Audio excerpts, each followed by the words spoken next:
What is it like in Alaska in this time of the year, in February? Well, in February, our temperature is about 30 degrees, between 25 and 30. But in the summertime, we have days that get up to 80 degrees. So we just came down here to the show to get a feel for how Alaska is going to be in a few months. I need to go and visit Alaska right now. What would I do? What would you suggest? Oh, there was wonderful things. You know, the Iditarod sled dog race comes up in March, and it is a wonderful, it's the 1,049-mile race. That Yep. throughout the years? Yep. So that actually starts in Anchorage, and the streets are all lined with people watching the dogs, and the mushers come through at the ceremonial start, and then the real start happens in Willow the next year, and then that race goes on for about 10 or 12 days. Yeah. So you can actually get on a float plane and fly over the race and watch the dog mushers and their dogs and go out to different checkpoints. So that's a lot of that kind of activity in March.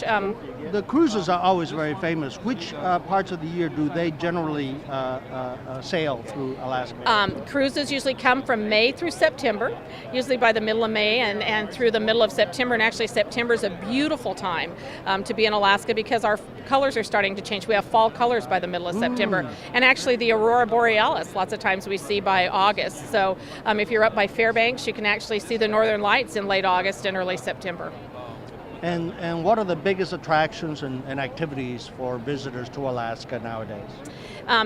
The surveys that we've done say that the number one thing that people come to Alaska to see are glaciers and wildlife, and also flight seeing rates very high. So a lot of the activities that you do in Alaska allow you to see those things in many different ways. Maybe instead of just sailing by a glacier on a wildlife cruise, maybe you put crampons on and walk on the glacier. Or maybe you flight sea into a remote lodge and do some fishing and do some activity. Outdoor activities are very important to Alaskans and to people that visit Alaska. And this year, with the economic recovery, are there some deals to be had? You bet there are lots of deals to be had right now. If you go on most any website talking about Alaska, there are certainly deals to be had. Cruise ship companies are running deals, and a lot of the deals with cruise ship companies are a cruise tour, which allows you to be 7 days on a cruise ship and then 7 days on land, which is the perfect way to see Alaska. And then there's a lot of people that have been to Alaska before on a cruise ship and are maybe deciding this year that they want to fly up. Lots of new airlift into Alaska this year. U.S. Airways and Frontier has changed their schedule, and American Airlines. I think we have about 1,000 new flights for the summer that are coming into Alaska. So there's a lot of new airlift.